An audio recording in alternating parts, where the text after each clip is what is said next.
Hey guys, welcome back of course to the Time Bomb channel with the dulcet tones of myself, the Bombardier, and we've got a very cool piece of Seiko vintage watchery in today. Let's just pop it out of the box. It's come in its original packaging, which is quite special when we consider the age. Detailing here, and there is our watch for today. Now, for those watch savants out there, you will recognise that Seiko produced a whole bunch of these very splendid chronographs back in the 1970s, especially those within this range, which is the what I would call the 6138 range. Very famous models like the Pogue here, yeah, I mean, very popular watches, and then of course the Bullhead as well. Although I kind of preferred, personally I preferred Citizen's Bullhead, but anyway, these watches are now really fetching some very big money, so yeah, collectors are very sharp to pick them up. Personally, from that series, I really like the oddity that is the calculator model. It's truly a perverse level of detailing around that dial, and then of course, yeah, equally rare, very complex to pick up. Let's just zoom in the camera here. Okay, so as you can see there, within the box itself, we've got an indicative state of aging from a watch from back in the 1970s. Let's just pop it out here and get rid of the dusty box there. Try and keep it safe. And just have a quick focus on the watch. So the name of this one, then, obviously in the series, the nickname that it's been given is the Jumbo, and it might actually suggest to you on hearing that it's a bigger size than the others, but that's not the case at all, actually. And my understanding is that the name Jumbo suggests that it actually refers to the dial itself, or the dial width, or the dial parameters, in the sense that the real estate is being very full on the dial. You'll note, of course, that the bezel is very slimmed down here. So yes, don't be fooled by that Jumbo reference, because I think, yeah, you've got two things here. One, it's just a little bit of a visual trick going on, and I think it's a little bit misleading. The actual specs then of the watch is that it's then 42 millimeters across. It then sits then on a north to south of 49 millimeters, and as you can see there, actually, it's quite a deep dish at 15 mils, which personally I think is quite a lot for a watch from the early 70s. And I think a lot of that then, of that depth, obviously then made up with the movement inside, but also from that very, that superbly shaped crystal up on top. I really do like the side profile of the crystal. It's very thick, and the light refraction, as you can see there, as it goes through it, sort of reminds me of the what it must have been look to look through the edges of Joe 90's spectacles around that time. Also, as I say, really nice touch on that. I didn't, when I first took it out of the box and I was looking at it, I didn't know. You certainly don't notice it from the front, but then as you take it off the side there, as I say, it's a really nice slice through that glass. Excellent detailing. The other aspects on it then, Seiko picked a really odd one here. They've gone for 19 mil lugs, and I believe that these have either 50 meter or 70 meters watery goodness. Please do feel free to correct me if you know better in that sense. But touching on the name of the Jumbo, I think, the dial to me is really where this watch wins. It's absolutely brilliant, and I think that the designers have truly excelled themselves here. Sorry, a bit too much reflection. Let's bring it forward. There we go.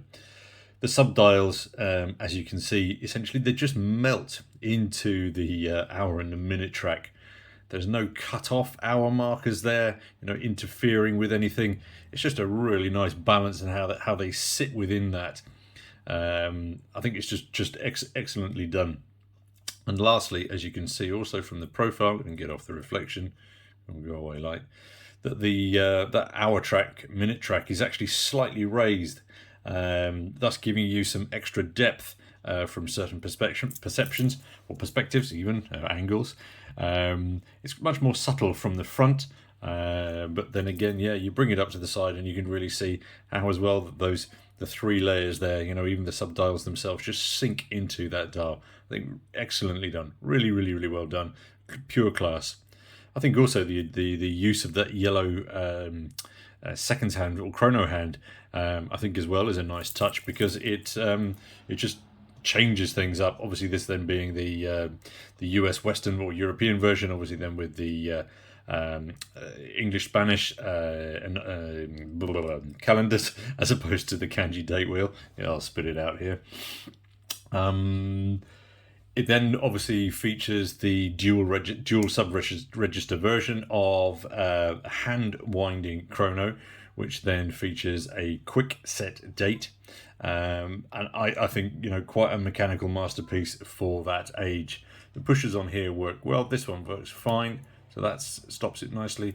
But then our reset button, yeah, it doesn't work on the first engagement or even on the third. There we go. It does come back up a little bit of extra pressure. I know that the current owner has been doing some work on just getting it a little bit restored and cleaned up. Let me just give you some other profiles while I've been blathering on here. So yeah, a little bit beaten up, but again, for the age of the watch, I think that's to be expected. Onto the case back. Not sure if we can pick it up here. No, we can't. Let's try again from the other side. Maybe get a little bit of light refraction. So the serial number here then is 673849. Sorry, I think the neighbours are doing something in the street. Thus suggesting a creation date of July 1976. As I mentioned before, then it obviously comes with the original box. We then have the original papers in here, suggesting that it was actually sold in October of 79. And then the other fascinating part, which appeals to the romantic in many of us, is that it did actually come in the plastic bag from that same jeweller's, leading us to wonder if it's actually the original plastic bag. Because if you notice the format of the telephone number, that suggests it's a very old bag, because the UK telephone numbers changed, what was it, in the 80s sometime? So that would really, Peter Sellers, I think, would be jolly proud of us for putting all the, adding all those details up together. But anyway, enough of my rambling. The watch head itself is quite weighty, and I think that might be exaggerated by the very worn out the bracelet here. It does make the whole thing a tad floppy on wrist, but clearly just indicative of the fact that somebody's worn this watch, for a very, very long time, giving it a lot of brilliant use. The clasp is pretty worn out. But I also think it's going to be quite an interesting challenge to pick an appropriate replacement strap for this. Just something that would blend in well with those lugs. That's good, especially at that width as well. I think it's going to be an interesting challenge. Lastly, then the loom, I think, has held up fairly well, as you can see here, with oddly just the 11 marker seeming to have faded out a little bit more than the others. But yeah, brilliant piece of history. And as I say, if you're looking to start getting into collecting vintage Seiko Chronos, I think that this particular model, the Jumbo, might be an interesting option to go for, because it's not as well known as the other popular Pogues and the things like this that everybody goes crazy for and pays a lot of money for. So just a quick search on Fleabay today, you can find that the prices on these ones are actually lower than all of the other 6138 range that might be out there. And if you can find one of those calculators at decent prices, just picking it up, because they're just fantastic. They really, really are great fun. So there we go, guys. That's a wrap for today.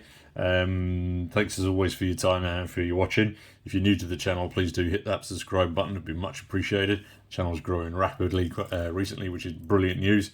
And thank you always for your continued support. And of course, until next time, this is your host, the Bombardier, signing off. Cheers, guys.